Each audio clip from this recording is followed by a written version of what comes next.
a lathe, which would be used for making like spindles for like the legs of the spinning wheel. To be made on this, but we either expect them to be in the old times driven by an overhead belt and a water wheel, or in more modern times electricity. But this is one you had to pump with your feet the whole time that you were working. So you have to stand on one foot, pump with the other foot, then use your two hands to turn the spindles. Yeah. And this was originally owned by a jeweler nearby, and he originally just had the headstock, and he'd use it for turning soft metals and fine metals.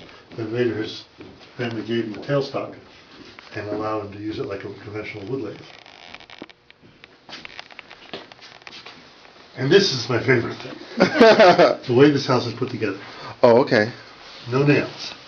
Nowadays we'd call this post-in beam construction, and at this time this is just how you put a house together. Yeah. And this is called a peg, mortise, and tenon joint. And it's an interlocking joint where that piece sticking out is actually the beam in the next room. Okay.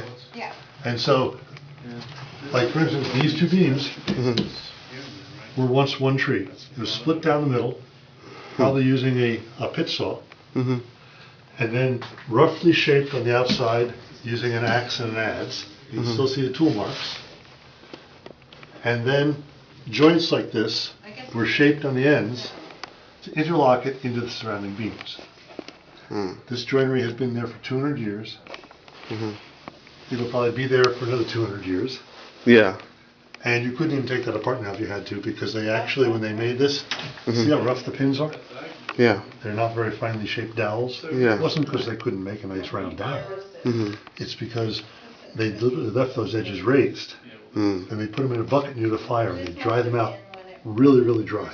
And they've taken and hammer them through the hole, which would compress those sharp edges, and then the humidity in the air would cause the wood to swell up, and it locks in place. Nice. So it can't go anywhere. So you'd have to drill those out to get them out, even if you could get out. I just think that's so cool.